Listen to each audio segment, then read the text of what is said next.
What's up, guys? Welcome to the Mashup. I'm Justin McGill, and today I'm reviewing the horror movie Come Play. In Come Play, parents fight to save their son when a mysterious creature uses his electronic devices to break into our world. There's lots of horror movies that have come out during the pandemic. I mean, a lot of people can't actually go to the movie theater, but it just seems like horror movies have been just, bam, bam, bam, bam, bam. I mean, there's been a lot of Netflix movies I've seen at the movie theaters, but I saw The Empty Man in theaters. I want to see Freaky. So Come Play is just one more movie. I think there was Spell. There's other movies out there that have come out that are horror movie based in theaters that you can see in the pandemic and also on PVOD and streaming, but I thought this one was pretty interesting, and it was actually recommended by a viewer who watched my Empty Man review, so I was like, sure, why not? I'm always down for some horror movies. This one I thought was really interesting because it uses technology in an interesting way to kind of help tell the story, and it involves kids. I know you're like, well, a lot of horror movies involve kids, but I think this one does it in a very interesting way. So let's break it down. So let's talk about the story. Now, I overall enjoyed the story of the movie, and I enjoyed the actual premise of our villain, I'm not sure if you could call him imaginary friend, but our villain, Larry, who is a monster that just wants a friend. I mean, who doesn't want a friend? I thought what was interesting is the way he comes about. He uses electronic devices, as it says in the synopsis, but that kind of goes a little bit more detail. He uses electricity in a way, anything that can travel current, I'm guessing, from one device to another. So I thought that was really interesting. It doesn't have to be plugged in. It doesn't seem like it has to be, fully charged in some cases. But he gets you through his devices, your phone, your TV, your computer screen, your tablet. The part that I kind of got hung up on throughout the whole movie was we don't necessarily get a lot of backstory about Larry. We obviously know that he is an entity that is lonely and he wants a friend. And I guess what he does is he feeds off of people who are also lonely and want a friend, and he is watching you through his electronic device. So our main character, Oliver, he's watching SpongeBob. He likes SpongeBob. That's why I use SpongeBob as far as my context table of contents, and I'm going to use it as far as like my breakdown at the end. Basically, he's watching this kid be very lonely, and he's looking at SpongeBob on his tablet on his phone, and he's basically looking from the other side, like, oh, I got this kid who's really lonely. He's calling out to me, not really, but really. And so that's, I guess, his way to get in. But it's just kind of a weird way to go about it. They don't really explain a whole lot. They just kind of make us accept it. That's how he gets into our world. And so that's how he's able to throw his story on every device, because he's obviously feeding off of your loneliness. To really kind of invoke him, you have to kind of go through his story. You can go through bits and pieces of it, and, electricity will flicker because you're kind of giving him, I guess, power. He's, kind of soaking it all in to kind of bring his presence into the world. But what I thought was really interesting is throughout the movie, we have different characters read different parts of the story. So we have the kids read one part and the parents read another part. And it seems like when they read different parts, we get to see different occurrences of Larry. That's, like I said, the main villain of the movie, interact with those specific characters. So, not to give too much away, but you'll see one of the kids who originally befriended our main character, Oliver, who is an autistic kid who has a hard time making friends, just like Larry. And he's having a sleepover, and you have these kids that are like, who the heck is Larry? What are you talking about? Who's Larry? So they start reading the story, and you get to see an occurrence happen. And what I think is really interesting about this movie is it's not your typical, like, demon entity, movie.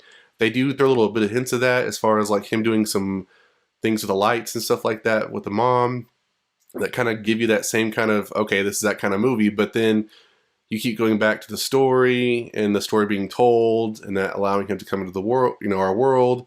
So it kind of gives it a new, fresh, perspective to that. Using the electronic devices as far as like phones and tablets and whatnot, they use really good, they use, I guess, virtual reality or AR. I think it's more AR, augmented reality, as a way to see him, because that's very unique. It's not until he actually gets fully into our world that you can actually see him. So for the most of the movie, you're having to use your camera, which I thought was really interesting because most kids nowadays have phones and tablets, and even adults have that. So it's an interesting way to say, okay, I have to have my device to see who I'm trying to like get away from or fight. And I thought that was a really interesting perspective. This movie doesn't really have a whole lot of like I'm not gonna say jump scares. I guess what I'm saying is the frequency of what happens. No, it's not like long in the tooth or anything. It's not as long as Empty Man, of course. It's not that long, but I think what is really good about this movie is it's trying to give you a message while also adding the horror-like elements to it. And I really kind of enjoyed that about the movie. It didn't make it seem so long. I like that the basic concept of the movie is just friendship. You have this kid who has, you know, who's autistic, and it's harder for him to make friends, you know, and I don't want to say normal because they say that a lot in the movie, and I don't really agree with that. But you know, he just wants to feel like a normal kid and have friends and be able to interact with them, and they accept him. And so I can relate to that. When I was Oliver's age, I had a hard time making friends, and I would not reach out to Larry for whatever reason. Don't need it. But I do like that throughout the movie, basically Oliver has friends. You know, he goes from not having friends to having friends. And I think throughout the process, his friends can see what he goes through. And of course, with Larry, that gives them one reason to bond together. But it's just cool to know that the whole movie, that's the basic message of the movie, is friendship. And I'd also say acceptance, because the parents have a hard time accepting him having autism and how to handle him. And it just kind of is good that we have this movie that's trying to, you know, there obviously be storylines to the main story, but, you know, not make it just horror. They're trying to, you know, make us feel for the character of Oliver and really, you know, be with him and, you know, say, don't hurt Oliver. You know, we want to be his friend. Now, I did like some of the effects that they used in the movie. I know that overall Larry's character is very CGI, and that's just kind of the way of the beast. This is not like a blockbuster movie. I don't know that I don't know if they used any practical effects. It seems like they might have a little bit on the character, but overall he's CGI. And at first it's kind of whatever, but you kind of get over it. I think there's some really cool uses of him not being able to be seen when he's not fully in our world. I think, like, especially like in the parking garage area, which I don't really understand that parking garage, but you know, I live in Texas, so most parking garages I've been to are parking lots that have like a booth. You have like the little, you know, piece that go up and down, so you can't get in and get out without being paid. But this guy's just sitting in the middle of a parking lot, so I guess people really honor that system. That's just a side note. Sorry, I just had to bring that up. But I like that in those particular scenes, we get to see some really creative ways to actually have Larry show up. So whether it be him mimicking the lights in the parking lot and even like the surrounding buildings and streets, or one of the scenes you'll see is you have blowing paper basically get kind of caught up on itself and start piling, and it's creating a figure, which obviously is Larry. So I thought that was kind of cool. The scariest scene I thought in the whole movie doesn't come until basically in the ending.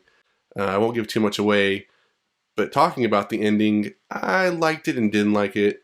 I mean, I understood why it had to happen, and I think it obviously, you know, made us feel for characters and their relationships and whatnot, but I thought it could maybe be done a different way.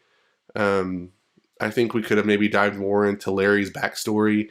Obviously, if you were experiencing this problem, we live in a digital age. Obviously, from this movie where they're throwing digital at you, why not do what a lot of other horror movies do and like Google Larry? You know, monsters from story kills kids or takes kids. You know, and I'm sure that popped up from other towns and how they defeated him and whatever. But they didn't decide to go that route, which is fine.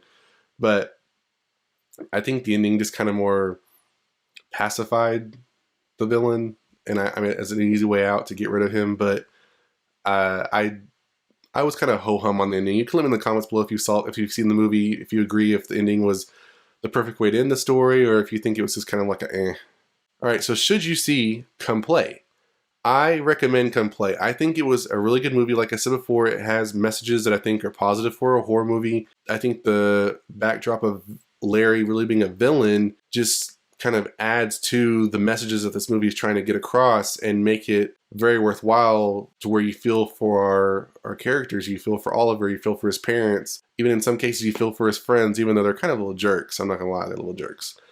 But overall, I recommend Come Play. Now, it's not perfect by any means, and if I had to give it a scale, I would actually give it 4 out of 5 SpongeBobs. By all means, go see Come Play in theaters if you can. I think it's already on PVOD, so you can also rent it, bootleg it, whatever you do. But go watch it, and let me in the comments below if you've seen it, what you think about Come Play, and if you'd recommend it to others. That's it for this video, guys. If you enjoyed it, hit that like button. If you want more videos like this one, make sure you smash that notification bell. And I'll see you guys next time on The Mashup.